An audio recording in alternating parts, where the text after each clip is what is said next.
And welcome to dhtrader.com.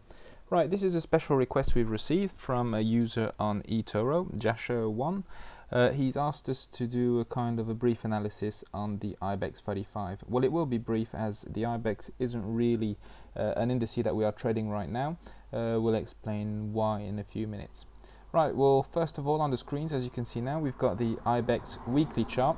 The weekly chart is the most interesting one for the time being, as you can see, we have a bearish divergence here that I'm underlining that has formed and that's been validated. This bearish divergence has also got oversold stochastics, and the pulse momentum is actually to the downside.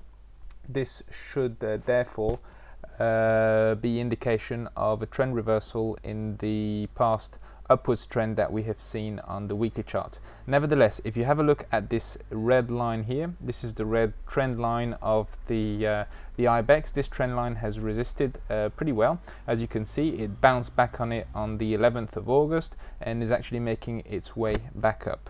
If we have a look now at the daily chart of the IBEX, this is what you've got on the screen right now.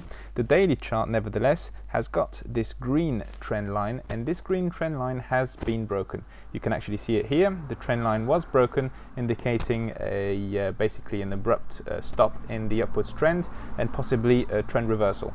What we have got here is a pullback. We went back up, we kissed the trend line goodbye, which is something that we often do, as you can see, and then we headed south again, reaching the following support level of the 9,950 roughly.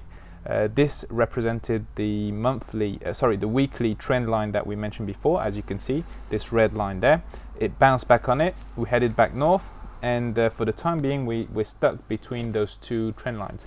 Nevertheless, if we actually draw here a trend line for this new movement there, as you can see by this blue arrow, we should basically see whether this trend line holds, whether it's the case that the IBEX continues its way south, just like it would be the case here.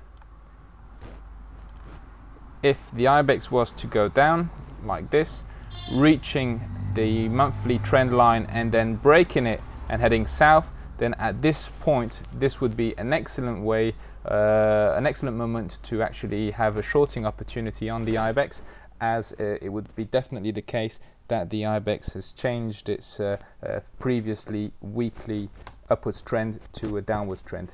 This would actually confirm here the bearish divergence that we have, and the target for the downwards move would be the 9,200 mark, possibly even 9,000 mark, which would represent the support, this yellow line there. Right, well, I'm sorry this is quite brief, but I hope this helped. Nevertheless, for the IBEX right now, I would suggest that we hold short. We just look at how this is going to work out. Should the go back on the daily chart there, as we are stuck, as I mentioned, between those two trend lines, the two options basically would be for the IBEX to actually go back up to the trend line, break it, and then continue a rally upwards. This would have meant a false breakout of the trend line there, and if that's not the case, I personally think that what we're going to do is head south, reach the weekly trend line here, break it, and then go back down to the levels previously mentioned, which would be the levels of 9,000 plus. Right, hope this helped. If you have any questions, please do not hesitate to contact us. Goodbye.